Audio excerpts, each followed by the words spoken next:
Hi! தேக்கடியிலேருந்து Vagamon வந்துட்டோம். Vagamon night stay பண்ணிவிட்டு மறுநாள் காலைல எழும்பும்போது எடுத்த வியூ தான் இது. சீரியஸாக ரொம்ப சூப்பரா இருந்துச்சு. அந்த பனிக்கு அந்த இடமுமே ரொம்ப நல்லா இருந்தது. அங்கே இருக்கும்போது கண்டிப்பாக இந்த பிளேஸில் ஒரு ரிட்டையர்ட் லைஃப்பில் கண்டிப்பாக இங்கே போய் வந்து ஒரு சின்ன வீடு கட்டி இதே மாதிரி வெதரில் இருக்கணும்னு எனக்கு ரொம்ப ஆசை. நல்லா இருந்தது. கண்டிப்பாக எல்லாருமே ஒரு டைம் ஆச்சும் இதே மாதிரி பிளேஸை போய் விசிட் பண்ணணும்னு நான் கண்டிப்பாக ஆசைப்பட்றேன். உங்களுக்குமே அது எல்லாமே நடக்கும். இன்னொரு தடவை ரீவிசிட் பண்ணனாலும் நான் கண்டிப்பாக இந்த ஸ்பாட்டை வந்து செலக்ட் பண்ணுவேன்னு நினைக்கிறேன். ஏன்னா எனக்கு ரொம்ப பிடிச்சிருந்துச்சு.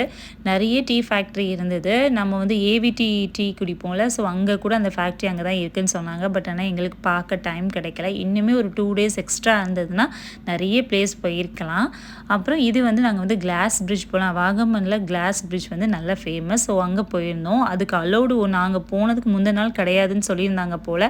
நல்ல வேளை நாங்கள் போன அன்னைக்கு அலோடு இருந்தது. அப்போ தான் மழைலாம் லைட்டாக தூறிட்டு இருந்ததுனால உடனே அலோவ் பண்ணாங்க. அதுக்கப்புறம் ஸ்டாப் பண்ணிட்டாங்க. மழை நின்னதுக்கப்புறம் தான் அங்கே அலோவ் பண்ணுவாங்களாம். ரொம்ப நல்லா இருந்தது. ஃபுல்லு ஃபாகாக இருந்ததுனால ஒன்றுமே பெருசாக தெரியலை. இன்னுமே அந்த த்ரில்லிங் எக்ஸ்பீரியன்ஸ் வந்து ஃபாகு மழைலாம் இல்லைன்னா இன்னுமே நல்லா என்ஜாய் பண்ணியிருக்கலாம். இது ஃபுல்லும் மறைச்சதுனால பெருசாக பயப்படுற மாதிரி தெரியலை. பட் ஆனால் நல்லா இருந்தது. மோஸ்ட் மெமரபிள் டே.